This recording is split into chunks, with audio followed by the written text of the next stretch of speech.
morning.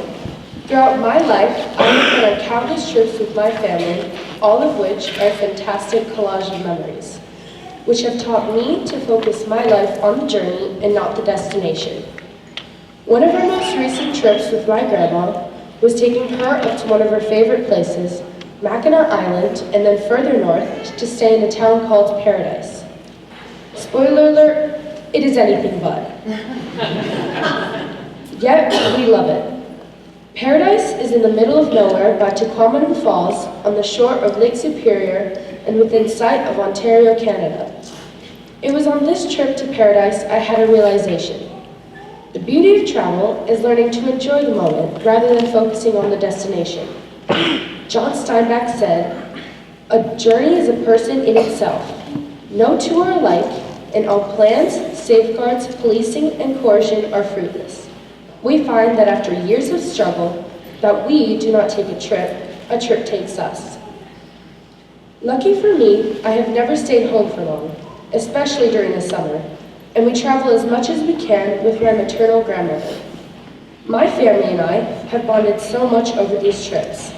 My first experience flying was with my family for my sister's second birthday in Florida. I was 4.5, and the pictures of us at SeaWorld are hilarious. We even fed dolphins, but birds kept on stealing our fish. The next year, we all went to Boston. We loved it and really enjoyed the Freedom Trail, and Faneuil Hall was my grandma's favorite place in the city. Another one of our yearly summer visits to Michigan, I played in Lake Superior too long and got hypothermia. It was cool. After I thawed out, we took a cruise in Lake Superior with scenic pictured rocks. Magnificent 100-foot cliffs that go on for 42 miles. Sounds nice, right? I was so sick that I vomited on the ship. That was not a good year for me. The following summer was much better.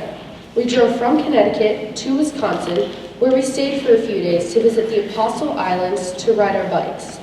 Then from there, my family and I drove all the way to Minnesota to visit the Mall of America, a massive 4-mile-long shopping amusement park.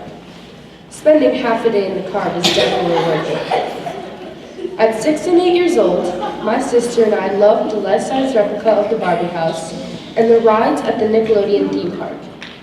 These vacations brought my family and me together in many different ways.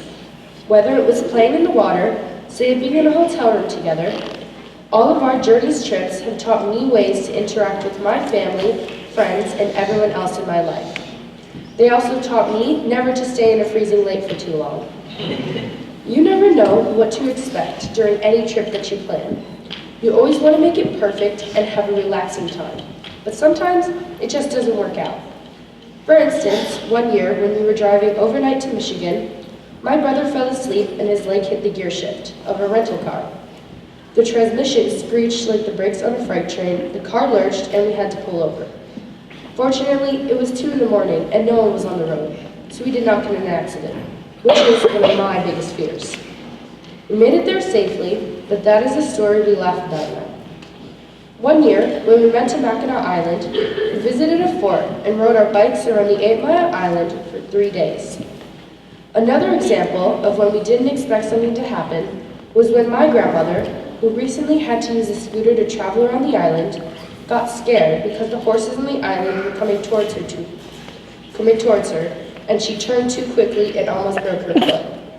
Times like these bring back other memories from traveling with my family. So many of the trips I have taken have impacted my knowledge. Every trip that I have been on, I have at least gone to 1 or more museums.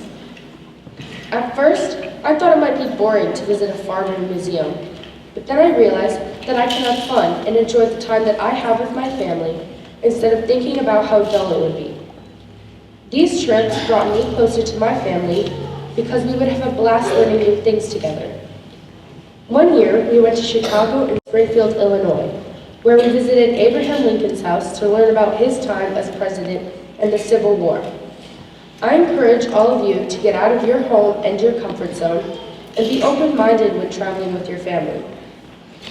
It doesn't matter if I'm sitting in a car for 13 hours, my favorite part of every single year is spending time with the people I love. I never want to waste any time with them. I hope our summer traveling tradition will continue, and with each journey, I will experience something new, like taking care of my grandmother, who rode a scooter for the first time this year. In conclusion, I think that you should cherish the time you have with the people you care most about, because as people get older, things change, and all that is left are the memories. Thank you.